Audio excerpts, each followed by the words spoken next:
Good evening for the people. I'm so sorry I can't be with you in person, but I wanted to thank Amy and the Healthcare for All team for having me kick off this next part of the program.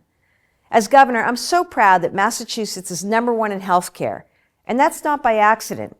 It's because we've got the best hospitals, best labs, best doctors, nurses, scientists, and researchers, and the best healthcare champions in Healthcare for All. Tonight, you'll get a front row seat while you explore some of Healthcare for All's great wins over 4 eras of its history. From the early days of healthcare reform in 1988 to the big campaigns like mass health redetermination, you'll hear from the people who made it all happen.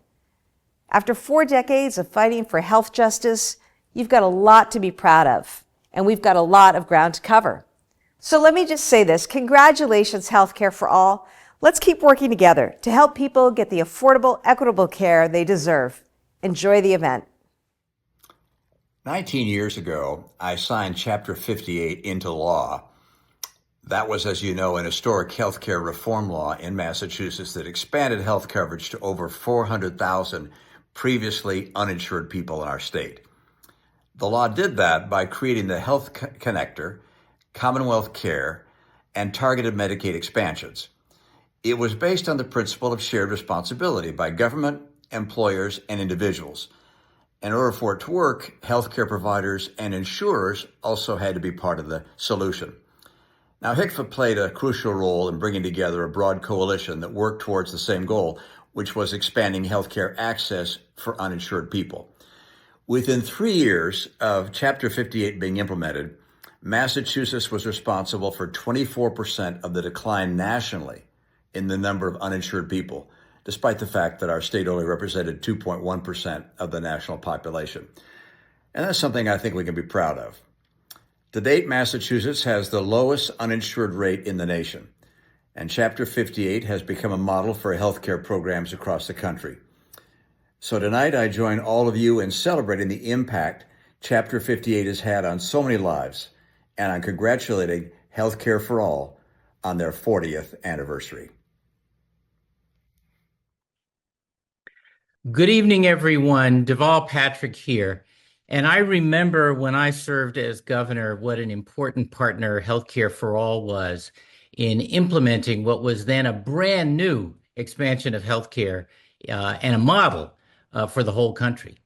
You know, I'm a great believer that one of our advantages in Massachusetts in our healthcare reform was that this broad coalition of policymakers and providers and payers and advocates and business leaders and labor all came together to invent healthcare reform, and then they stuck together to refine it and improve it as we moved along.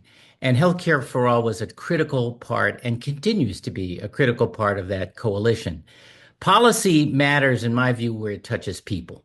And that really is where Healthcare for All brought its greatest strength, because frankly, if it's available but not affordable, it's not as meaningful a change and a step forward as all of us want it to be. And so when we got to the question of not just expanding in the ways that we so dramatically have in the Commonwealth, but how to make healthcare consistently affordable in real terms, not abstract terms, Healthcare for All was a critical part of that thinking and the development of what became Chapter 224. And so I'm just so grateful to acknowledge Healthcare for All, its leadership, its partnership, and its continued advocacy for making healthcare reform work for working people, for the meek as well as the mighty, all across the Commonwealth. And I wish you a very happy 40th birthday. Good evening, everybody. This is former Massachusetts Governor Charlie Baker. And first of all, congratulations on a very special moment for Healthcare for All. And I would be remiss if I didn't mention the late Rob Restuccia as part of my conversation, because Healthcare for All may have been around for about 50 years, but I probably knew Rob for close to 40 of those.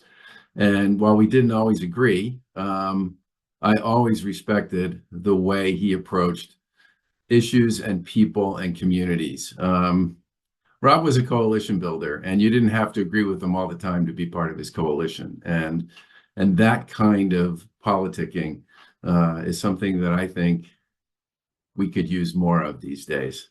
With respect to the period that I was asked to speak to, I do want to talk about COVID, and I especially want to talk about how important trust was to our ability to implement many of the initiatives that we pursued during that very challenging period.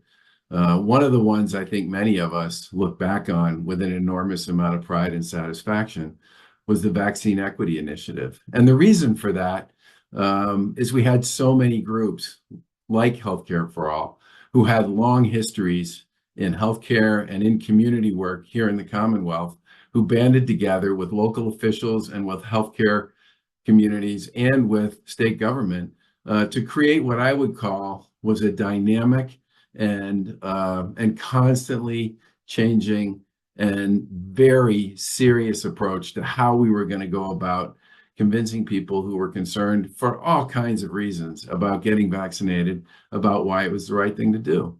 And the big lesson I think we learned from that process was sometimes it's a lot more about the messenger than it is about the message. And Healthcare for All and more than 20 other community groups just did a beautiful job of being the messenger that people could believe and trust as we went through the process of rolling out that initiative. And I've always been enormously proud of the fact that in Massachusetts, we not only had very high COVID vaccination rates, but we also had very high COVID vaccination rates among communities of color and in lower income communities. And I think in some respects, it was that long history of trust that people like Healthcare for All brought to that initiative that made it work and made it possible. And sometimes I think trust is not always appreciated in quite the way maybe it should be when it comes to not just public health initiatives, but to almost anything we try to do in public life and in politics. And